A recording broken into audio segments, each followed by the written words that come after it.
Welcome everybody to the Book Witches podcast. Welcome back. I'm Alex. I'm Inez. And today we're talking about one of the great sci-fi films that's out right now that was originally a book, Project Hail Mary by Andy Weir. We both read the book. Alex was like, "You need to read this book, please." And I've watched Andy Weir did The Martian too, which you read, right? Yep. I've yet to read The Martian, but I loved Project Hail Mary, so I am excited to read The Martian eventually. And then you have to read Artemis too by Andy Weir because that one is takes place on the moon and it has a female protagonist as the main character. So that one is exciting. We love that. Yes. Absolutely. Okay. And then we both watched the movie as well. You watched it last night, right? Yes, I literally went on an special excursion, little date night with myself. My husband put our baby to bed, and I got to go and ordered way too much popcorn. I'm like, I had this like giant bucket. I'm like, why did I even like a fourth of it? I was way too excited, clearly. But yeah, it was really fun. So I got to go to one of those movie theaters that has those like really fancy reclining seats you could put your feet up. Oh, nice. Wait, where did you go? Paseo Oh, the in Paseo. Oh, yeah, Pasadena. that's nice. Yeah. Yeah. Well, it used to be ArcLight, and now it's owned by a different company, Regal, Right. whatever. Whatever. Yeah. I have honestly, I don't think I've been to the movie theater in at least 5 years. Really? I think the last time I went to the movie theater was when they came out with the Star Wars movie with Princess Leia, Oh, yeah. the one when Disney took over. I don't even remember. I That was feel a bad. while ago. Yeah, me and Adam went to go see that one, and that one was fun because we both, anyone who's seen it, there's that scene where Princess Leia is like floating out in space from the ship. And like me and Adam like burst out laughing in the movie and like nobody else was laughing. I'm like Bro, okay, I'm a strict like horror movie. Like Chris and I go to the horror movies like to watch just because we're like that. But Project Hail Mary was the first one in a while where it wasn't horror. But since we both read the book, we're all like talking crap to each other, like that wasn't in the book, or like why are they doing that? And like other people were like, like they weren't laughing. We laughed at a couple parts, and it was just like I don't know. I think the movie did it justice. What do you think?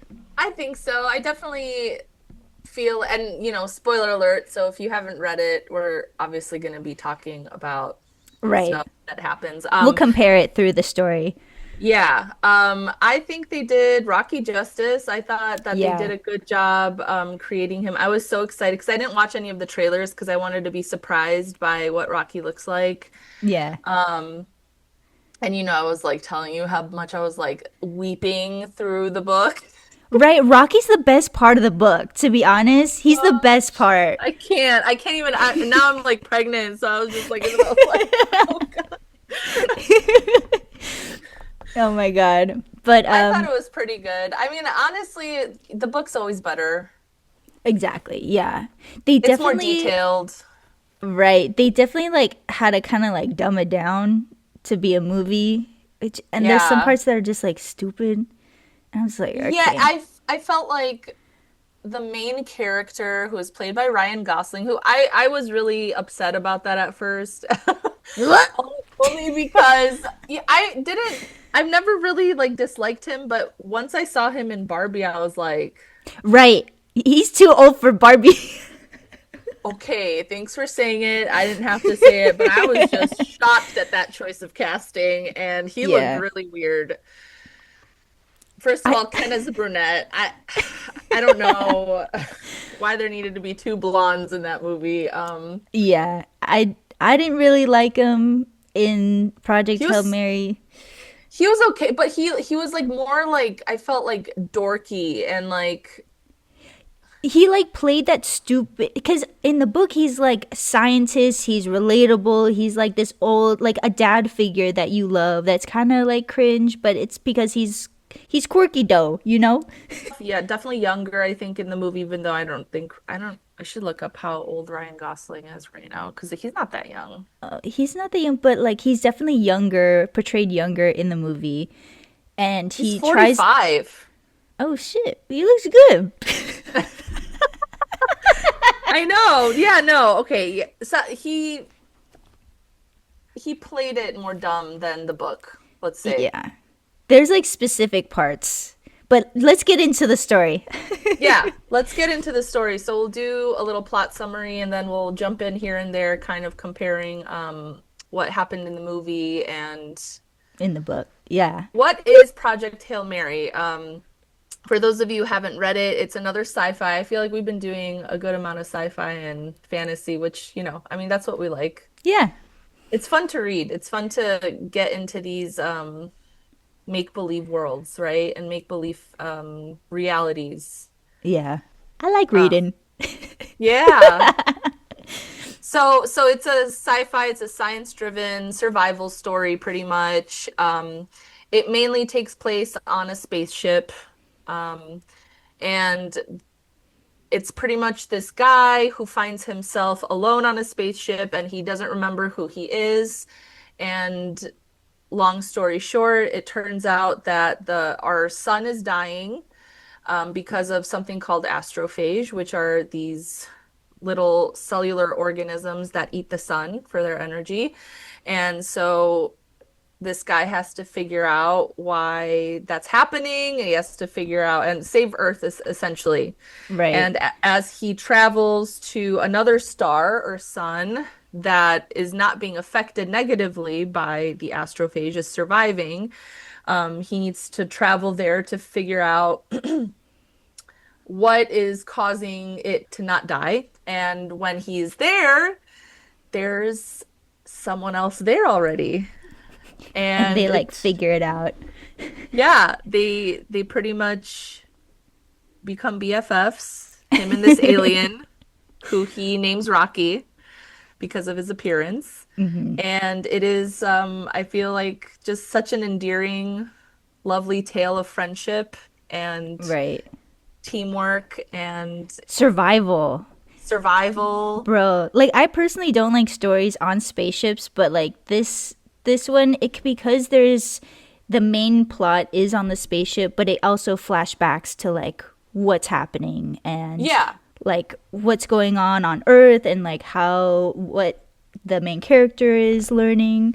Hmm. And the main character is Rylan Grace. So Yes. I think I'll just call him Grace just because like Dr. Ryland Dr. Grace to Grace, I'm you. sorry. My I'm just apologies. kidding.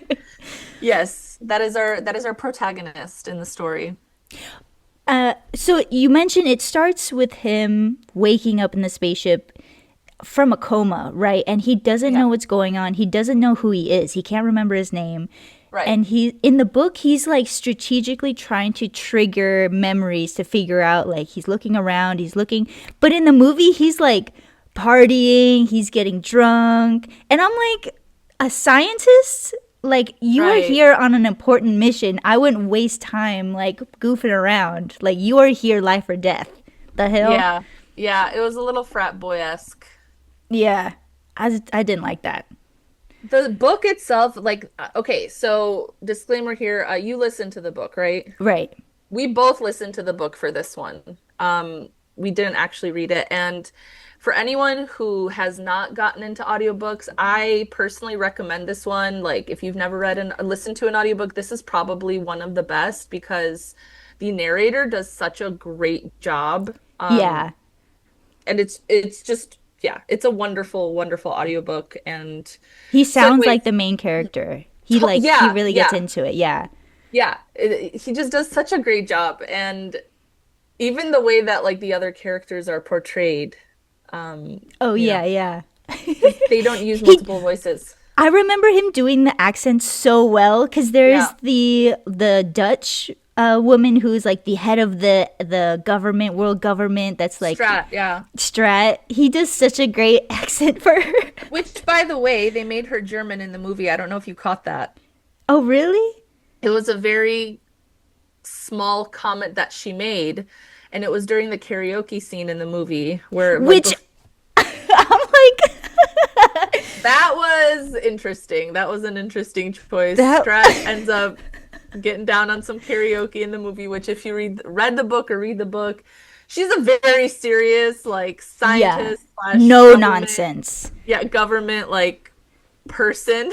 She's like a world government spokesperson. She's like the head honcho. Like she's managing all of the world, like all of the scientists, all the astronauts, like everyone. She's no nonsense. She's like cutthroat, like no, Yeah, and straight. I love the way Andy Weir wrote her because she's still very humorous in her like very Yeah, dry way.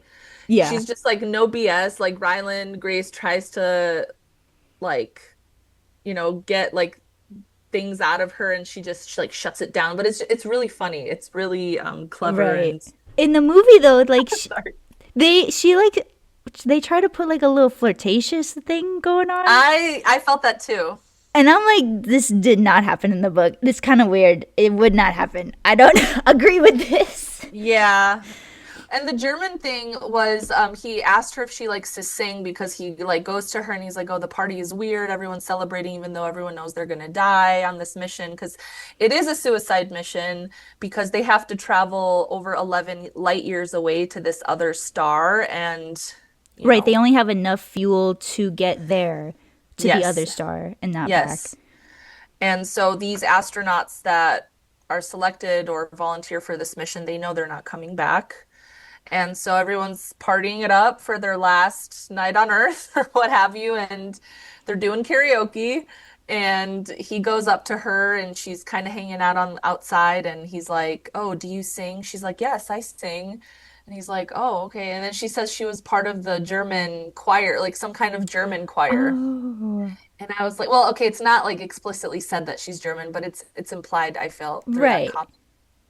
But yeah, in the book she's Dutch. And I was just like, why Yeah. are we changing? And honestly, just a little side note, I was so upset by what they did in The Martian because they did the same thing. Really? Like, yes, it was so infuriating to me. Like, for example, Mindy Park she plays one of the NASA employees in, this is not giving anything away to you. She plays one of the NASA employees in the book, and she's Korean, American in the book. And in the movie, the one with Matt Damon, she's this like full-on white girl, like blonde white girl. And I'm like, uh-uh. Oh, can someone say racism? What the Yeah. what? Yeah, and there's other examples too, but I was watching, I was like, no, they didn't. So, anyways, Yeah, and honestly, something that's missed, because I understand there's a lot of things that need to be cut from the movie. Like, there's not necessarily that you can really convey in the movie, and it's better portrayed in the book, like the banter between all the different like astronauts or the team, like before they go out on the ship, and like how people are like, "Hey, do you wanna have sex?" And the other person's like, "Yeah, let's go. I'll meet you for lunch." And it's just like very cutthroat because it's like they're going on a suicide mission. Like, I just yeah, love that little like banter with all the other like staff members. that's definitely what you miss out on in the movie. So, I Right, recommend absolutely to read the book and the movie too. I think the movie is a nice accompaniment to the book. And right. like Inez mentioned, I feel like they did do it justice. They stayed pretty close to the story. Yeah. I'm glad they like didn't change the ending, for example. They Oh yeah. It uh wouldn't have made sense. yeah. I was like, please don't send him. Well, we won't go there. We won't go there yet. Right, right, right, right, right, Sorry. right. I'm getting ahead of myself. Well, and So, yeah. so yeah, he wakes up and he's the only survivor because there's a certain gene that people have that are able to live through a long-term coma. So the coma is like a year, couple years, right? Yeah. And he's put on. He's not originally supposed to be on the team until they find out that one of them doesn't have the gene, but he does have the coma, and they don't have time to like train someone else in the meantime because they have like 19 years before everyone dies on Earth. Yeah. Yeah. Well, like half the Earth's population, right? Right. And so he's the only person on the spaceship. Like everyone else is dead. There are two corpses by him, and he's like, I'll figure who those people are later. I need to find out my own name, but so do you want to talk about like the flashbacks, like couple, like what he gets as he's remembering? Yeah, so he starts to get flashbacks. He has total like situational amnesia because he's like Ina said he's been in this coma for so long and they have to be in a medically induced coma to be able to travel 11 light years away. Um it's yeah, it's an insane thing. And I don't know, did we mention that astrophage is being used as the fuel? I Right. guess I guess we'll get to that because then we'll get to that when we talk about Grace being kind of put on the team. So because one of the first things I'll just mention that he remembers about himself and he establishes is that he's a middle school science teacher. So Right. that's his profession, that's who he is. And he loves his job. He loves the kids that he teaches. He really and he's a doctor. He has a PhD in molecular biology. And well, I think like the key thing that made the government seek him out too was that he did a study on, he did a whole research Dissertation. study, dissertation on how what aliens don't always have to be made out of water. He's like, there's got to Yeah, be that some life alien. yeah, that life does not need water to form. Right. And so they're like, okay, well, there's these molecular aliens like eating, using the sun's power and like taking it away. And so, how could they survive so close to the sun if they're not made out of water? And so they seek him out, and it was like, okay, let's see if you're right, and let's try to get some astrophage and like study it and stuff, right? And by the way, he's totally shunned from the science community for this stance. So Right. like in the book, it's I feel like more clear than the movie made it. But Yeah. in the book, he's like totally he's kind of laughed at, and he gets his PhD, but ultimately he's not really well respected because it's kind of agreed upon that water is like the main basis Right. for life needing to arise. And so that's why Strat, the Dutch woman who's in charge of like putting together this whole mission to essentially save the Earth, she seeks him out at his school and she's like, "We want you on the team." She's like, "Did you write this?" He's like, "Oh God, yes." And she's like, "Well, we want you to help us figure out what astrophage is and why it's there and yada yada." So, So he's this intelligent, like quirky being who knows how to like work with kids. So I think a huge form of intelligence, it's not the intelligence itself, but to be able to convey these like complex notion into like simple mhm, form mhm. through like teaching kids, which is awesome. Yeah.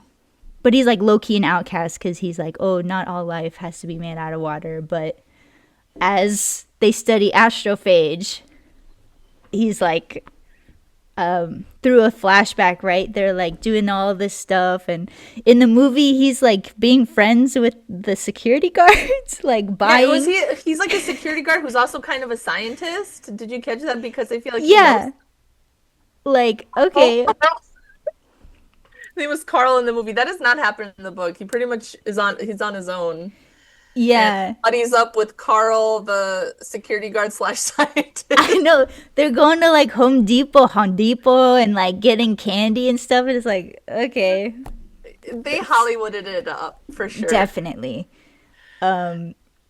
But he's like doing experiments on the astrophage, and he puts it through this box that like analyzes what they're made of, and then he's like, oh my god, it's made out of Carbon oxygen. And then and he's like, hydrogen. hydrogen. And I'm like, that's water. But the book goes into like the science. I really enjoy that part. I did too. It that's honestly the author does such a great job. And let me just give a little shout out to Andy Weir. He's one of my favorite Hmm. authors. If you haven't read any of his work and you just want to check him out like quickly, you need to read The Egg, which is his one of his short stories. The egg. It's like Oh yeah, yeah, it's yeah. it's a pretty well-known one. And yeah, it's like my favorite short story of all time because I don't know. I feel like Andy Weir is like one of us, if that makes sense. He gets it. And I love the way he writes humor into his stories. Yeah. and just oneness with the universe. And yeah, I don't Yeah, he know. gets a little philosophical He's in too. tune. He's in tune. That's what I gotta say about him. I love Andy Weir, and so I'm Yeah. excited that he's getting more exposure now through all these movies. He's probably making bank now. Yeah, he is. For real. I hope he comes out with new stories. I will definitely be one of the first to be waiting for I any do new book. support the egg story. Please, audience members, if you haven't. Yes, please read it. Maybe we'll include a link to it. Oh Maybe yeah, we'll in post it the on our blog. That's a good Oh yeah, yeah, idea. yeah. True. Okay. Um, Anyways, let's keep moving. Anyways, yes. So yeah, okay. So Dr. Grace is essentially employed to figure out what astrophage even is. He finds out it's a cell, it's alive, it's made of water, and one of my favorite quotes from the movie, it toots to scoot. That's how it moves. Jeez. Oh my god. So he figures that out, and then also though what's amazing about astrophage is how much energy it also produces, and so that's why they end up using it to power this new spaceship that they build to be able to travel to this new star, which is called Tau Ceti. Right, because we're still in like reality physics. Like Yeah. now we wouldn't be able to go like 11 light years away, but since this astrophage produces so much energy as it's like what decomposing or like reproducing, we're able to do it now. So I love how it's not like magic, it's like still in the physical realm. I'm looking away. I'm looking up, looking away. I'm looking up how many light years away Mars is, just to compare.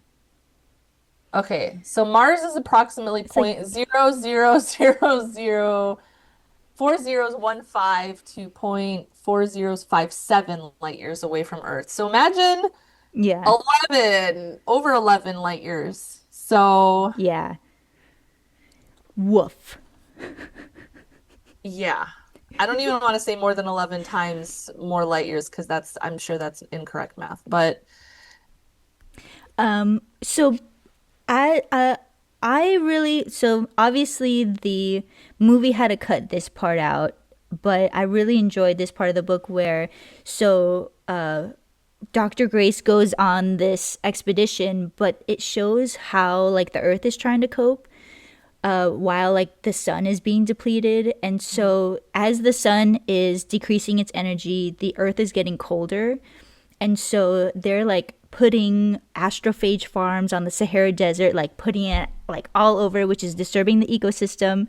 They're blowing up like icebergs in the Antarctic just to like produce carbon to make the atmosphere thicker to like keep it warm. So I really love those aspects to like how would we even cope like in between Mhm. getting the solution, but it's also obviously like kind of a side quest, so I understand that the movie had to like cut that out. So Yeah, those details didn't make it in.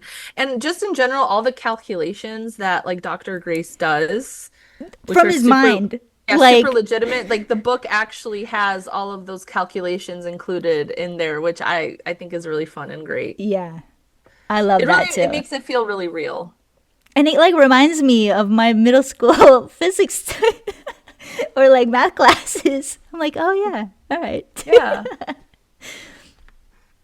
But So, yeah, so the next step essentially is to build a spacecraft that's powered by astrophagia itself and to send a crew to Tau Ceti to study why this particular star is immune to astrophage. And so those findings need to be used to save Earth. And it's not that Earth is going to essentially cease to exist. However, it's because the sun is going to dim to such a degree, it's going to reduce the temperature on Earth like 10 to 15 degrees, which is essentially going to bring Earth into a very powerful ice age. And what an that's almost going to, irreversible ice age. Like, yeah, right. And that's going to cause at least one fourth of the Earth's population to starve and die. if not more. I think Strat specifically says in the movie, she's like, that's overestimating. She's like, that's only considering if like the world's countries cooperate with one another to be able to ration food, and that's not going to happen. So Yeah. it's probably going to be more like half of the Earth's population is going to die, and there's going to be several species that go completely extinct. And so it's terrifying. And like Ina says, they only have, I think they say like a total of 30 years before it completely happens. But Yeah. But it's going to start in like the next 19 years. right. But it's like, that's pretty quick. And keep in mind, it takes a few years to even get to Tau Ceti and then a few years to come back. Right. So they're really on a time crunch. And so you feel that from the beginning in the book, that um, urgency to be able to figure out what the heck is going on. And Yeah. yeah, it is quite humorous. I mean, so don't get me wrong, like the book itself is humorous. It's not that the movie like it was like super funny and the book is serious. I think the book is really funny, but it's more like cleverly funny. Yes. Yeah. And the movie is more like dumb, dorky funny. Right. Like Grace is kind of portrayed as like a regular person and not like an actual scientist. Cause what Yeah.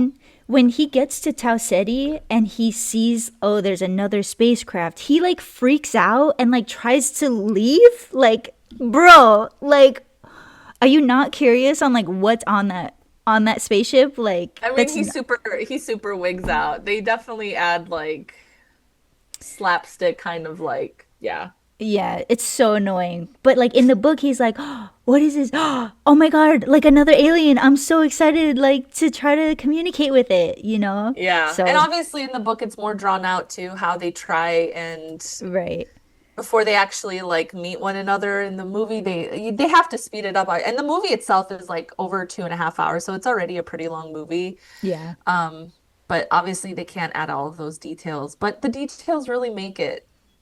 yeah, it does.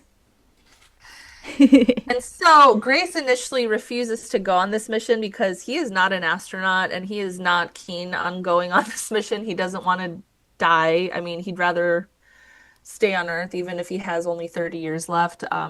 But he's ultimately forced into the mission when the trained crew that's originally supposed to go dies from a last minute issue. There's like an explosion that occurs. Right, right, yeah.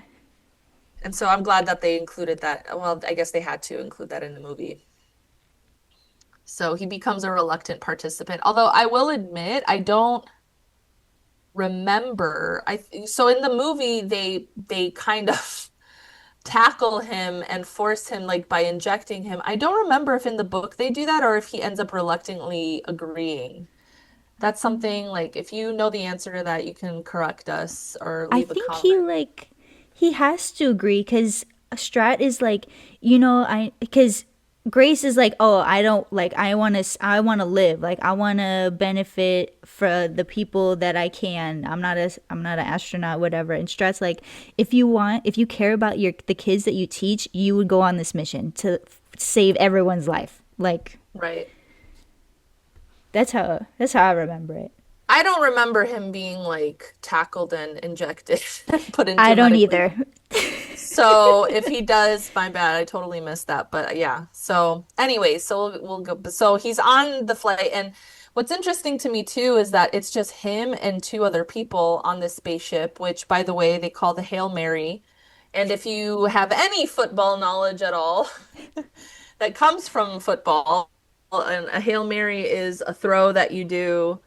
I can't even believe that I know this. It's like a throw that you do, and you are not throwing it to anyone in particular, but you just chuck that freaking ball because it's all the only option you got left from someone taking it away from you or whatever, and you chuck it down the line, and you just hope that someone catches it, but you don't know how it's going to end up. Isn't And that's not necessarily a football term though? Isn't it just like you pray to I Hail thought it Mary was. and you're like, please, Mary, save me from this?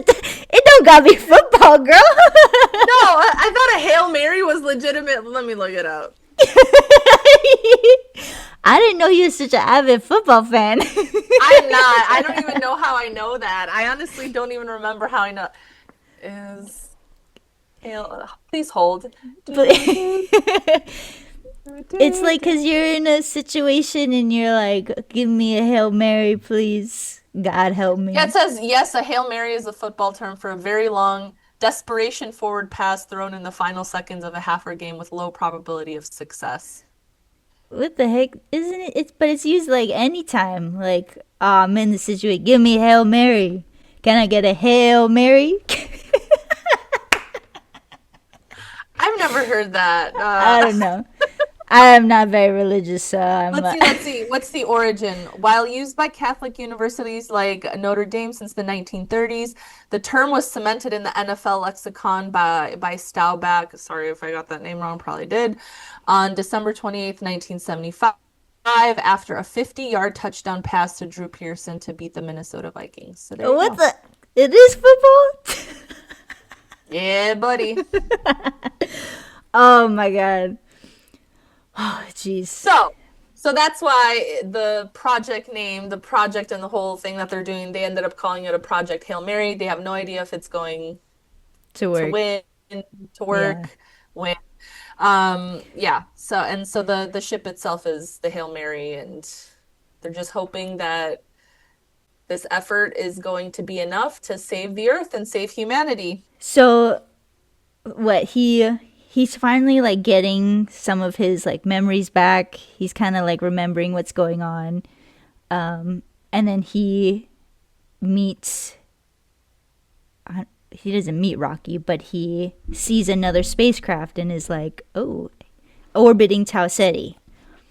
So yeah, he finally gets to Tau Ceti and he sees the sun, the star there. And yep, he's there. And all of a sudden, he notices from afar that there is something there. And Oh I yeah, think it's funny too, because the book itself has the two. It's like blip A. yeah, It's a blip. And he's like, blip. "What's blip A?" And he looks and it's a spaceship. And he realizes, oh my God, there's another alien here because that spaceship doesn't look like anything that is human made. Right. Yeah, because in the book, it's like blip A, and then he goes toward it. He's like, okay, I need to see this. But then in the movie, it just like comes out into his view and is like right next to him. And he's like, oh, shit. It comes to him, yeah. And so then the spaceship Blip A, the alien spaceship, starts sending him little things to try and communicate. And it's funny, it's like, oh, like Blip B detected, Blip C detected. Yeah. And that was a good job because they did a good job with trying to explain that like the aliens realized that Dr. Grace is kind of not the smartest, not the brightest crayon in the box. So they have to like do it a couple times for him to understand what's happening. Well, yeah, he's not an astronaut, so they kind of have to like make this whole ship like user friendly. Yeah. It like talks out at him and stuff. Yeah. But I mean that like he's Rocky, or we don't know he's Rocky yet, but the spaceship, this new spaceship is sending him things to try and communicate. And he's Right. really confused on what it is. And he's like, then he finally realizes after like the second or third item is coming his way, oh, okay, they're trying to talk to me or communicate with me. And Yeah. so, And like since you don't know what their language is, like the other spaceship sends like this weird metal whatever in this like container, and then Dr. Grace is like, "What the heck is this? I don't know mhm. what this is." Yeah, and then after like the third one, he's like, "Oh, it's like a map of the solar system that they're from. It's like little spigots with like planets and stars. It's Yep. really cute." And he's so the alien or aliens, because he doesn't know how many and who's on there, are from a planet called Arid. He calls it Arid. And so they're known Right. as Iridians. And because that's what the name I think that we have in our Already. NASA lexicon, Yeah. I feel like. Okay. And so, long story short, it turns out that they are there for the same reason as Dr. Grace, and that's because their star is also being consumed by astrophage. And they have Mhm. also arrived to Tau Ceti to try and figure out why this particular star is immune. So Right. they figure out that they're on the same mission. Right. And the Iridians are like, I would say they're more intelligent than humans because Oh, yeah. this other alien he meets is like computes math like so quick in his mind or their mind. I think it's he calls him Rocky because it's like this rock spider formation, and they do a pretty good job describing it Yeah. in the movie, right? The movie did a good job with creating Rocky, for sure. Right.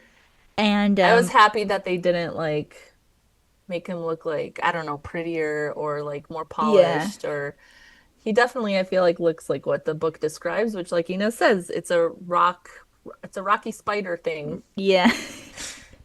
And it's they communicate through sound, almost like music, which I would have loved to hear more of in the movie. But I get it, it's like something that's a detail that doesn't need to be invested in. And so as they're communicating, Dr. Grace has a computer that as they're communicating, he like translates what sound equals like what word. And then he kind of has like a thing that attaches to Rocky over time that like is able to translate so they can just talk back and forth to each other. Yeah. Which I don't know. So another shout out to the author because I feel like it takes a lot of creativity to be able to consider all of these things, because this isn't a typical like little green person that, we're all used to seeing when we think of aliens. Like Right. little green people in the silver spacesuits. This is a completely different alien life form that doesn't Hmm. even have a face. And like Ina says, they communicate through musical tones because they use echolocation to see. Right. And they kind of do sound a little bit like whales. Like he has like kind of clicks and sounds like whales or dolphins, which I think is so interesting that Yeah. I love that he incorporated and the book talks about that too. They incorporated kind of the concept of dolphins and whales into this alien life form. Right. And like bats and how they and I like how the Mhm. movie did like shows it too how like you can see what he sees. Yeah. So Rocky can like see everything all at once like without even if there's barriers he can see like through walls kind of. And that's how they communicate like through this barrier between the two spaceships. Yeah, so Rocky's spaceship creates this tunnel, essentially, that Dr. Grace can, use his little spacesuit to crawl through. And at first, it's super dark, and he's really freaked out. He uses all his flashlights to try and be able to see. And it turns out, well, why is it dark? It's because Rocky doesn't need light to see. And Right. that becomes a really big part. I think in the book, it's a lot more clear how Rocky is always surprised by how humans can perceive light because they don't have any concept of that. Right. And like color. Yeah, I think it's beautiful, honestly. The difference is that the book just, ugh. Yeah, I know. The So book just that's, does it justice. yeah. And and so we learn not only are they there for the same reason, but they also have another major thing in common, and that's that Rocky's crew also all died. And he had 23 Iridians on board with him, and they all died. And it's like such a Rocky is such a compassionate little being. I really Yeah. can't. I can't even talk about it. He's just really sweet. Dr. Grace's crew dies because they didn't survive the coma. It was like a gamble if they were going to survive the coma. But Rocky's crew dies because on their planet Iridian, they're, what is it? Not sulfur, but their atmosphere is so dense and their Ammonia. ammonia and their gravity is so dense. This is the first time their species is off their planet because they have to save the planet. So the Iridians don't know about like relativity, they don't know about radiation. And Hmm. so the radiation from the stars actually killed and gave them all the rest of the crew radiation poisoning. But Hmm. Rocky was saved because he's the engineer who's like next to the astrophage, which kind of acted as like a barrier to all the Right, radiation. right. And so that's when Dr. Grace eventually like teaches Rocky about radiation because Rocky doesn't know why everyone died and he's like super sad about it. He's like, I Rocky know. tried to fix, but Rocky no fix. I know. How fix? Question? I can't. It's so Um, sweet. And they're like, oh, we're the same. Like, we're just alone trying to save our species. I want to say something. This is so interesting to me because I've often felt like it was true when I was back in college, way back in the day now. I was pre-med for a while and I was a chem minor. And so I wanted to go to medical school at the time. And so I had to take all of the science prerequisites for that. And I just remember one of my science professors being like, if scientists ran the world, then it would be a lot more peaceful because scientists have this like pure curiosity, to themselves and they want to, I mean, not everyone, right? There's always outliers, but they have this pure desire to protect life and simply to understand life and that Hmm. yeah, if that personality was in charge, that we would be able to see a much gentler, better world. And I feel like we Right. really see that through Rocky and Dr. Grace, especially in Hmm. the book more so. Right. I know they see that in their interactions and like how Dr. Grace like tries to explain humanity to Rocky and stuff, and they like bond over that compassion. I mean, at worst, if scientists ran the world, we would have some freaky experiments, but we would like learn more. But I think like all those scientists who are constantly like warning us about climate change and warning us Hmm. about pollution and Right. at It least just makes sense. there would be more acts hopefully taken to help preserve life. And even the ecologists, right, who want to preserve our national parks and our environment and Yeah. I mean, they're scientists too. I think, like, definitely there'll be more peace because science just makes sense. And I think because we're in this, like, authoritarian regime, there's a whole underlying war against science because science just makes sense. And it infuriates me when people are like, oh, science is like the new religion. Like, oh, you're just gonna obey. It's like, bruh, we all have to obey the physics of this world. I'm sorry, like that's just how it is. well, and the beauty of science is that it's a living, I don't even want to call it a belief system. It's a living practice, meaning that when we are presented with new information, it updates. And so I Right. often hear that as a criticism, like, well, You how said can you this believe before. right. Well, if this is how it is in science, why is it constantly changing? It's supposed to I change, know. dude.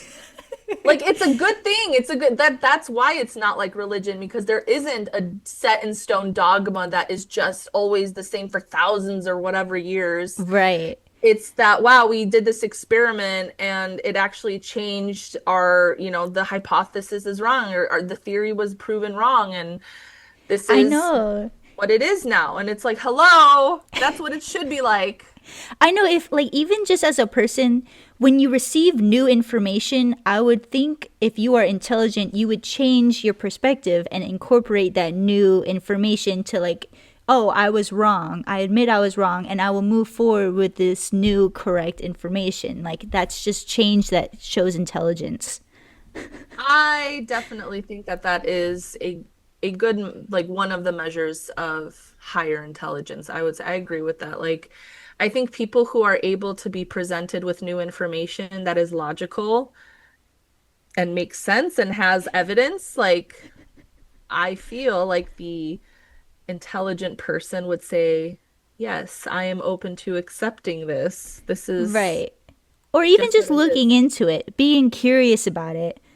I think when you lose your curiosity, it like it makes you old and crotchety and I'm like Let's talk about curiosity for a minute. I think curiosity is one of the most important characteristics that a human being can have. And let's 100% think agree.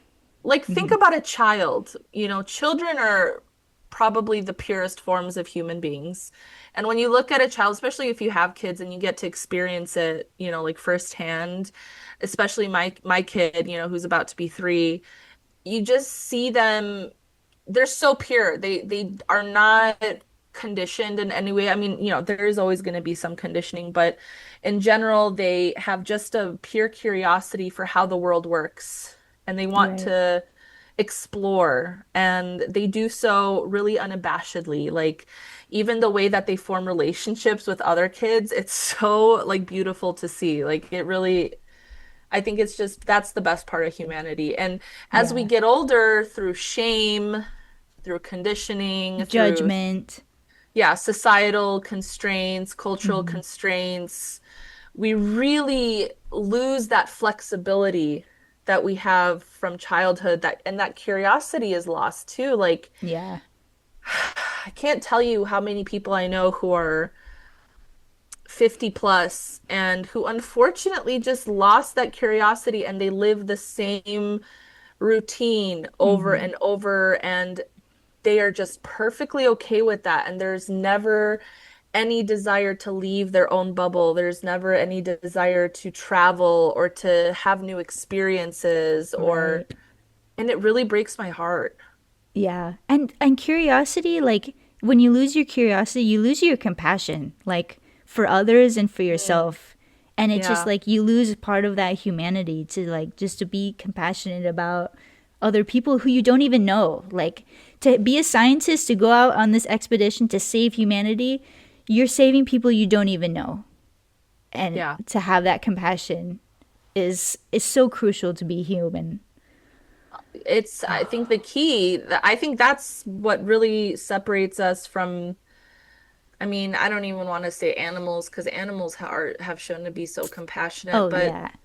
I think, yeah, the quality of compassion is so important. We're seeing such a decrease in that in today's world. Hmm. Just the loss of empathy, especially through the use of social media. We're all hiding behind a screen, Hmm. and we're all just feeling like we're able to say whatever dumb thing comes to our mind without thinking about how it can affect someone because we don't see how it affects someone. And Right. yeah, I think that that's why I love Andy Weir's work in general because it really, you feel that oneness. Like, I mean, that's the best way I can put it. Even in his short story, The Egg, just Yeah. how we're all connected, and how important it is to remember that and to help each other, to be a good person. I mean, Right. why else are we here? I don't know. I mean, everyone's gonna have their own view, I right? know. And we're social creatures. It's like we're made to be compassionate, work with each other, to love each other to a point where we build a society that benefits everyone. I mean, like we're at a point where we're society is made so we don't have to work, to be honest. But the lack of compassion, it's like okay, now we have like modern day slavery, like wage slavery, and like people are still in concentration camps or something like it. And it's Human like trafficking. human trafficking. It's like how are we? I don't even want to compare us to Neanderthals because it's like the complexity of some human evil because of the loss of compassion is like appalling. It's like wow. If we're shouting out like human nature and stuff, all of you should read Gulliver's Travels by Jonathan Swift. It's a classic, and it was one of the books I had to read for my English major. And he himself was a misanthrope, meaning he hated people. So A misanthropist. yeah, I like misanthrope. that. Yeah. So he wrote this kind of based on that, I feel like, belief, just to show the ugliness of human nature. Because so it's about this guy who travels the world, the globe, and he finds himself in different worlds. And yeah, I'm not going to get too much into it, but just like some of the species or creatures or beings that he meets are meant to portray what humans are. Yeah. And I think, yeah, we joke a lot about like our monkey mind and stuff like that, but I just can't help and think like, especially when I see people who are extremely greedy. And I'm not Billionaires. gonna, well, billionaires, yeah, but just in general, regular people. I even want to say I admit that I have that aspect of myself that I've seen. like, oh, if no one's looking, maybe I'll take a little bit of a bigger piece. Like I just feel like there's Sure. that like natural urge to Well, I want to do think that. right, it's I think it's natural because we haven't evolved. We're the same mentality since the last like couple thousand years. We have not evolved that much. And so yeah, there is this like, oh, I'm going to hoard my food. I'm going to hoard all this stuff just in case because what if I don't have that anymore? What if I don't have a community to support myself? Like that's innate, and I can't blame people who are like, "Oh, I'm going to take an extra helping." Obviously we can be better than that, but it's really it's the like the billionaires. I'm not even talking millionaires. I'm talking like the 1% billionaires who are like, I want infinite growth. I'm going to be the cancer of the world and just take and take and take. Despite the climate, despite people like No, yeah, billionaires should not exist by any means. I mean, not even right. close. Like, I think they should cap it. Even 500 million is ridiculous. Like, Right. nobody needs that amount of money. Like, we can all, and okay, there are concerns about overpopulation, but imagine like what the world would look like if more people cooperated to actually improve it for the regular person, you know? And Mhm. I see this become so true, like, in every way. I have yet to like on my 37 years on this planet, like have yet to see this not be true, that when you introduce either too much scarcity or too much excess, excess, you there's just misery on both ends of the spectrum. And so like you think back to like what Buddha was saying, that the true way to enlightenment is through the middle way, through that balance. I really believe that. Like they even say like if you make something more, like I mean the number has changed now because our economy sucks, but it used to be like 10 years ago the number was 70,000, that if a person makes less than 70,000, that money can actually buy happiness, meaning money can help secure you, like because you Right. obviously can't afford a lot of things or like basic necessities. Yeah. But once it goes over 70,000, once again, that's probably back in the day, it's probably updated now. Um, Oh it yeah. no longer can buy you happiness, like it doesn't bring you satisfaction or actual joy. And I feel like we see that too with all of those billionaires and now all the like stuff's coming out about how they're into like drinking babies' blood and like really weird like pedophilia and like the Epstein files and all this crazy shit. Like I noticed this weird obsession with immortality. Like, I want everything in my lifetime and I want to live forever to keep taking. It's well, like, and it's also Jesus. because they can afford literally everything on the freaking planet plus more. And so they're so bored, they're so understimulated that they have to like do the craziest shit possible to even get any kind of small like burst of dopamine in their effed up heads. Right. Oh, jeez. Screw those people, man. And I screw know. anyone who like supports that. I don't know. I'm gonna get off my soapbox here in a minute, but I Yeah. just feel like it's a good opportunity for everyone who's listening to just think about your consumption and like how you're contributing to that and how you contribute to those corporations. I don't know. Right. I know. I mean, boycott Amazon and Starbucks and Apple, to be honest. Starbies. Yeah, Starbies. You gotta let go of your Starbies. Bitch. Like, oh my god. Anyways, oh god. I know we could sit So, here all day talking shit about that, but so anyways, back to the book. right. So, yeah, they bond over their humanity, their compassion with their own species, right? And they decide to work together to save both planets. Yeah, I mean they have to. Yeah. They're like, we're gonna do this together. There was no doubt that they weren't gonna work together. It was like not a question. They're like, okay, we're in this together. Let's do it. Yes, yes. And so what happens is that they start collaborating and they try and figure out, and so they figure out how to communicate with one another. They have their language going, they're learning about each other. And so they figure out through their gatherings that there is a predator organism that lives on Tau Ceti that they end up calling Taumoeba. that actually consumes astrophage, and that's what's able to keep it at bay essentially, keep it from overpopulating. And Hmm. so it keeps it in check. And so they begin experimenting to cultivate Talmiba. They end up trying to multiply it to breed it. Oh yeah. They like and they show through the movie that like they do this whole thing. It's kind of like they're fishing for the Talmiba on this neighboring planet of Tau Ceti called what Adrian. The planet is called Oh Adrian. yeah.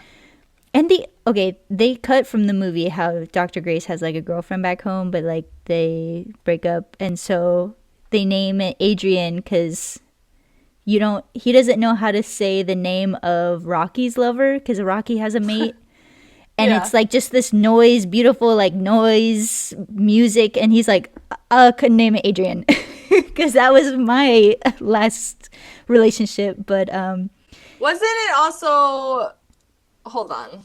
Let me look it up because I thought it was. wasn't it was like Dr. Grace's like last girlfriend who like she breaks up with him because she's like, oh, you're so obsessed with science, like we can't be together anymore. Is that what is said in the book? Because Adrian is also the love interest in the Rocky movies that we have with what's his name? Oh my God. Oh yeah, is it a movie reference? I Rocky swear to God. Balboa. Yeah, Oh yeah. with Never Sylvester mind. Stallone. Never He ends mind. up, yeah, he ends up using Adrian because that's his love interest in the Rocky series. Okay, I'm just BSing at this point. Maybe it's in the book. I'm not saying you're wrong. I just don't remember that part. Oh, but okay. So a point that I do remember in the book is that so this is like a very scary situation that they're doing, having to get the Talmiba to get the like the predator organism. It's like it kind of breaks the spaceship down, Grace's spaceship, and Yeah. where it's like they start spinning out of control. They try to get out of orbit. Stuff goes wrong, and Dr. Grace passes out because of the G force, but also he's being slammed into like his chair is crushing him against like the computer. And Hmm. so we forget to mention that Rocky's like they're both in Grace's spaceship at this point just Hmm. so Grace can work, and Rocky has this like bubble so he can keep his ammonia in it. But as Dr. Grace is like dying, he's literally going to die. Rocky like busts out of his little bubble and like saves Dr. Grace. It's burning out. Rocky's at like thousands of temperatures, so he like burns him a little bit, but he gets him out. He saves the spaceship, but then Rocky's like kind of suffering because he doesn't breathe oxygen. He breathes ammonia. And He's then, starting to like disintegrate in the movie. He's like smoking and like yeah, disintegrating. I can't. I was like squirming in my seat. I'm like, oh my God. Oh my God. I was like, Rocky, please. I know. And then what Grace in the book like puts Rocky back in his little cubicle, but he like tries to blow on like the vents that he sees on Rocky. He's like trying to like breathe life into him. It actually it made it worse, but Rocky comes back, Right. Right. I thankfully. remember that. Yeah, he ends up he makes him a little heat lamp Yeah. It's I such an just intense moment. because it's well, it's so beautiful because they're from like completely different species and like, Dr. Grace can say F this guy, I don't care. I'm just gonna go take what we found and take it back to Earth and not worry about it. But both of them, end up exhibiting that beautiful compassion like across life forms, like that true friendship, is formed and they sacrifice their own lives to Yeah. save the other and it just It's makes you feel all the feels. It's so good. it's really I loved it. I like teared up. I'm like, "Oh my god. Oh my god." And that's not even the last tearjerker in the It's book. not. It's not. So then Well, Rocky so wakes up. yeah, Rocky wakes up, He recovers. and so they can finally start their experimentation on how to like cultivate this Talmiba to have it reproduce. And a key point is that Rocky is kind of the engineer, so he's making all like the doodads and all the setup and like control centers for all these experiments. What is it? It's not zinc. It's Xenon, xenon. And which is normally a gas, and so that's what's really confusing to Dr. Grace because it's a solid in the movie, and so like the ship is made of it, and that's like the material that he uses, and he's like, how the heck were they able to make solid xenon because this is a gas? And right, I yeah. think because like their atmosphere is so dense, so they Hmm. can like the gas condenses. But Oh so yeah, that's a good key point. note is that all of the containers for this Talmiba is put in xenon, Yeah. and they think it's impenetrable, and they're like, okay, this is good, we're set. Uh, And so, okay, they decide to part ways. They figure out how to breed it. They breed it. They're like, and then they look through the microscope. They see the Talmiba eating the astrophage. They're like, this is it. This we figured it out. This is why they're, and so they figure out everything how why it works, and they figure out how to save the world. And so they finally have their very teary emotional goodbyes. They're like, bro, I love you. They don't say I love, I but never see you again. I love you. yeah, they're like just it's a very emotional, like this is like for you to remember me by. They exchange their little things, and so they go their separate ways. So Rocky is going back to Arid to save his planet and his people, and Dr. Grace is on the trip back as well. Which, by the way, we didn't mention this, but Dr. Grace is well, we mentioned in the beginning, so we know it's a suicide mission because the ship itself cannot carry enough astrophage to be able to get him back to Earth. So in the beginning, he kind of pretends with Rocky, and he's like, yeah, we're gonna go back and save everything and it'll be great. But then he admits to Rocky, oh, by the way, this is a suicide mission for me. And Rocky just can't handle it. And he just tells him, he's like, I'll give you the astrophage from our ship. Well, no, because it's because Arids don't know relativity. So, like, in a sense, like it takes a lot of energy to take off, but once you're going, you don't need as much energy, and so Rocky has a lot more astrophage fuel than he needs to Yeah. get back to his planet. So he's like, I have more than enough. Please take it so you can go back to your to I mean, it'll Earth. take him like 4 extra years or something to get back to his planet, but still, like he'll be able to get back, and so Right. that's one of the first ways, like before even Rocky saves Dr. Grace's life, that he shows that like just pure beautiful compassion for another Yeah. being, regardless of species, race, or whatever. And Right. so anyway, so they part ways, and they think everything's good and dandy. And then, as it turns out, After like months of traveling. Okay, like yeah, months. I think. there is a big warning, warning, warning in the ship. Oh yeah, and like what half of the fuel of the astrophage has been eaten, Yep. and So as it turns out, a mutation, Taumiba is able to mutate itself, and it's able to get through the xenon canisters that it's been contained in. right, And so it gets through, and because Taumiba is completely attracted to astrophage, it finds the astrophage in the fuel tanks and, like, says eats freaking half of it. And at that moment, Dr. Grace has the realization, holy crap, Rocky's entire spaceship is made of xenon. There is no way that he's not stranded out there in the middle of nowhere. right, And and so he has, yeah, go ahead. no, yeah, because like they evolved in the xenon containers, so like the Talmiba evolved to like go through this xenon material. Right, And since Rocky's spaceship is made out of xenon, it's like, oh, if it took me months, Rocky's like screwed at this point. And he has a right. decision to make. Like, Yep, another one. And that's where we see, well, well, I could just keep on going, whatever, just let him deal with it, and it is what it is, and I've already traveled this far.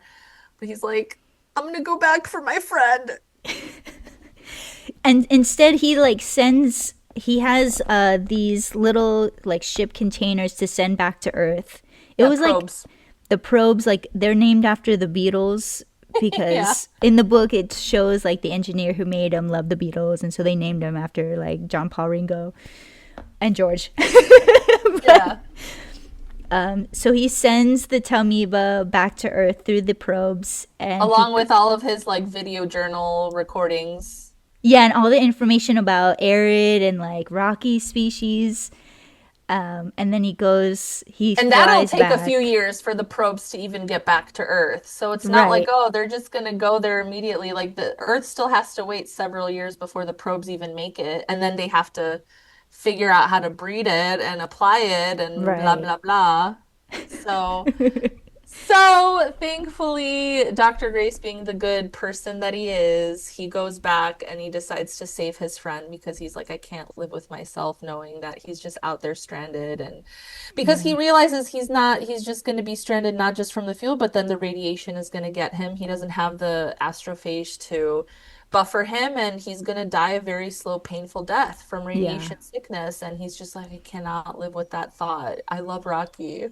We all love Rocky. I would have gone back too. I know he's so sweet. Like Rocky's such a pure soul. I love him. I Love hope they them. make little I don't know. plushies of Rockies because I want to get one. Oh my god. Do you remember? I was like texting you before you ever listened to the book. I'm like, Yeah, Rocky! you were. I was like, okay. You loved Rocky. Oh And my now you god. get it. I get it. I know. Cause it's like he finds Rocky, and then Grace is just banging on the spaceship because he knows that Rocky listens through echolocation. And so Yeah. Rocky like climbs over and is like, "Oh my And god, my friend, I thought I'd never see you again." like comes up really slow. Oh my god. Ugh. And they like touch each other's his little pincers. They look like little crab hands. Yeah. My heart. I Oh my know. Oh my gosh. gosh. If you're pregnant like me, maybe wait till you're not pregnant anymore because it's just like so much more intense with all the hormones. Or do it. It's so fun feeling human emotion, you know? Oh God, I know. It's like it's really Oh. something else. So anyways, so so Grace sends the Hmm. astrophage back to Earth via the probes. Earth essentially is saved from total extinction. And He sacrifices his chance to go home. So yep, they both go to Arid yep, because that's the amount of fuel they have. So they both go to Arid. Obviously, it's like their atmosphere is made of uh, ammonia, and the gravity is really dense, and the atmosphere really is dense. dense. Uh, so I like how it was portrayed in the movie. Like the big dome that they made him. right, and I since was they're really confused at first when I was like, wait, why is there an ocean? I'm like, what? I think that's amazing. Like the whole culture is like they're such amazing engineers that they just like make this whole like bubble on their planet just for Dr. Grace to live in because it's like ooh like a little pet like a different alien. Let's like have Yeah, him it's live with true. us. It's true. He's like, this is our hamster now. Yeah. And we love him. He saved our lives. Right. I know he saved the whole planet. He might as well get a little throne up in there. And it's not clear in the movie. They obviously, I kind of understand why they didn't like specify it, but like Dr. Grace in the book, he's like, I'm gonna deteriorate living on this planet over time because the gravity is so heavy here that it's so hard on my bones and my body that I don't know if he's like I can't remember if he's walking with a cane in the book or if he just in general has a hard time walking. But he already says like it's already caused him some issues, and that over Right. time it's gonna really, yeah, And harm then him. I think it's pretty open ended in both the book and the movie too, though. Like, because Rocky's like, hey, so we analyzed your planet star, and it seems like it's up to regular luminescence. So your planet's been saved. And I don't know if he offered in the book to like, oh, we can ship you back to Earth or something, and like, I know, I didn't remember that part either. Maybe I don't know, we should look it up, but eh. So, we'll but keep it open ended. I'm glad that at the end too, just like in the book, they show him being a teacher to all of the Iridian little Yeah, spider Rocky children. so cute. And so it's like I think it's a really happy ending. You know, he doesn't return to Earth, but he finds his own purpose and he's Yeah. has Rocky there with him, you know, like on his planet. And so he has that fr I don't know. I think it's but I would rather live with the Iridians than with the humans, I think it would personally. it would be really fascinating, especially if you believe in reincarnation. Be like, oh yeah, I'll go back I to mean, Earth sometime. it would honestly be like really lonely without like having a mate, Right. you And I think know. they in the book, like Dr. Gray's character is not romance focused, which I loved because it's like friendship focused, and also Yeah. it's not a big sacrifice for him to stay on Iridian. Yeah. Um, So the big themes of this book essentially, it's like we mentioned science as survival. So problem solving drives the entire narrative. So if you're really into that and you're into science, this is a really fun book. mhm. Friendship across differences, which we talked about, that's the biggest theme. Yeah. So beautiful. I can't say it enough. I know I'm getting like so overly sentimental over this, but I can't help it. It's just, it's such a feel good Yeah. thing, and especially just with all the differences that we're seeing, you know, right now in our country. It's just really nice to be able to read a story that's the opposite of that. I think it hit me because of the climate crisis, and like we're going Mm, into our sixth mass extinction, literally, because of human uh, experimentation or activity, and so yeah. like this idea of the world ending is like, but then being so compassionate that you'd save another species is like, why don't we do that for ourselves? Right. Right. For the species that we know here on Earth, like, wow. And Mm, we also see obviously sacrifice and courage. That true heroism comes from difficult choices, right? That like that's mm-hmm. exactly what Inez is saying. And hope under pressure. So even extinction level threats can be overcome. Yeah. And so, okay, so what do you rate this? First, let's rate the book. So what do you, out of like 5 stars, what do you rate the book? The book, I don't remember what I said before. I would give it a 4 out of 5. Why not a 5 out of 5? Well, I think just because, well, I'm not the biggest fan on science fiction, and like the setting of like being in a spaceship is not my favorite. Oh, gotcha. Okay. But and I think it's a different experience because I think it was one of the first audiobooks that I like listened to, so it was a new experience for me Hmm. too. But I still loved it. It's still like a book I would highly recommend. Um, yeah, 4 out of 5. I don't know. That's pretty. I think that's pretty big. What would you rate it? 5 out of 5. It was one of my favorite books that I read in 2025 for sure. It, like by far like top three. I read 46 books last year. I didn't make it to 52. But out of the 46, it was definitely like top three. It was just, yeah. I feel like I found myself. And I think it's like it's cool because I think it's you know, some people or, you know, especially women or femme people like to read maybe more like women-centered stories or maybe stories that are not as science-based or technology-based. But I think that this is great for everybody.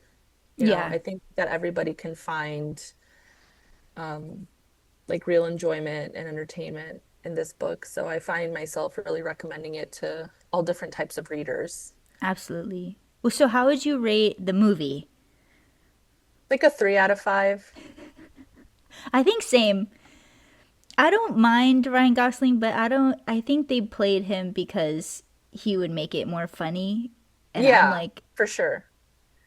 He did better than I expected him to do. I'll give him yeah, that. I yeah. didn't hate him as much as I hated him in Barbie. I thought he was okay. He was pretty, and you know, he looked handsome. They put little glasses on him to make him look more like a scientist. Or like the sweater, so he's like more like dad teacher vibes, you know. Right, But right. But he still had a little bit of his frat boy come out. yeah, I did not enjoy that. in some parts. But They like we said, they definitely had to give it the Hollywood touch. And okay, I get it also because and I was sitting next to these random people. I ended up going to see the movie. I told you the see the movie by myself, and I was sitting next to these people that sat next to me, and I kind of wanted to ask them, "Oh, did you guys read the book?" But then as the movie started, like, and there were, the dead, um, his dead crewmates on board, they're like, "Oh, they're dead." So I was like, "Okay, they haven't read it." yeah, no. I would have asked him too. Being You like, know, because so I think yeah, I understand it from that perspective where it's made obviously for people who maybe are not readers you're right. And like and making just the it general funny. population, which these days, sorry to say, is kind of dumb. It's been a multiple generational ploy to make this new generation dumb, I think. But woof, yeah, I get you. I don't it's hard for me to judge movies that are based off of books when I've read the book because I'm Yeah. like already sucks.